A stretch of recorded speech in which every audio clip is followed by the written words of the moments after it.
بسم الله الرحمن الرحیم. السلام علیکم ورحمت الله وبرکاته. امید در به کوم چې تاسو ټول به بالکل ټیک ټاک یې. نن ما تاسو لپاره ډېر زیاته ناشنا وظیفه راوړې ده، ناشنا عمل مې راوړی دی. یو سړی داسې وي چې د هغه مشکلات دا ډېر زیات وي، د هغه پریشانۍ ډېر زیاتې وي او دغه شان په سختو کې راګیر شوی وي. د دنیا غټ غټ خواهشات وي خو یو څیز دا پوره کیږي نه. د دې لپاره د حضر علیه السلام یو ناشنا وظیفه ده، یو ناشنا مونځ یو بزرګ ته ښودلی دی. نو راځئ چې دا مونځ په خپله هم واورو، د مونځ طریقه هم زده کړو او دغه شان د عمل د نورو ته هم وښیو. کیدای شي زموږ او ستاسو د وجې د نورو کسانو کارونه دا سم شي. نو هغه مونځ د صلات الحاجت دی. طریقه به دا وي چې دا مونځ مولانا اشرف علي تنویر رحمه الله دا په خپل کتاب کې لیکلی دی او هغه فرمایي چې دغه مونځ دا طریقه دا امام شافعي رحمه الله دا په خپله ډایره کې دا لیکلی و. نو د مونځ طریقه به دا وي چې موږ به ښه صحیح طریقې سره چارندام وکړو. چې کله ما ته د چارندام نه دا فارغه شو، بیا به د هغې نه بعد راشو په اخلاص باندې 2 رکعاته صلات حاجت مونځ د هغې نیت به وتړو. او چې کله ما ورته د 2 رکعاتو د صلات حاجت نیت دا وتړو نو سورة الفاتحه به ووایو، الحمد. بیا به د هغې نه بعد چې کله موږ مونځ ویلې ولضالین امین فورې، بیا به د هغې نه بعد سورة الکافرون دا به 10 پیرې ووایو.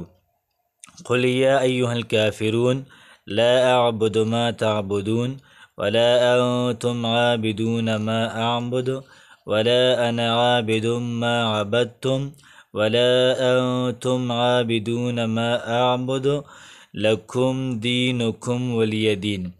نو سورة الكافرون به 10 پیرې ووایي. نو یو رکعت به پوره شي، بیا به د هغې نه بعد 2م رکعت شروع کی، الحمد به ووایي. بیا به د هغې نه بعد سورة الاخلاص یعنی قل هو الله احد دا به 11 پیرې ووایي. نو چې کله قل هو الله احد دا 11 پیرې ووایي، بیا به په قلار باندې رکوع کی، بیا سمع الله لمن حمده. نو بیا د هغې نه بعد به په سجده کې 4 کارونه کوي. په سجده کې به څو کارونه کوي؟ 4 کارونه به کوي. لومبی کار دا چې عام روټین دی سبحان ربی الاعلی، دا پکې ما ورته 3 پیرې ووایو یا به 5 پیرې ووایو یا به 7 پیرې ووایو. خو د هغې نه بعد به 10 پیرې درود شریف ووایو. 10 پیرې درود شریف، اللهم صل علی محمد وعلى آل محمد. کم درود چې د مانځه دی کو څوک دا ویلی شي او کو دغه نشي ویلی بیا آسان درود ویلی شي صلی الله علیه و آله وسلم. بل فرمایي چې 10 پیرې به 3مه کلمه ووایي، سبحان الله والحمد لله ولا اله الا الله والله اکبر ولا حول ولا قوة الا بالله العلي العظیم. بیا فرمایي چې 10 پیرې به اللهم ربنا آتنا فی الدنیا حسنه وفي الآخرة حسنه وقنا عذاب النار. 10 پیرې به دا ووایي.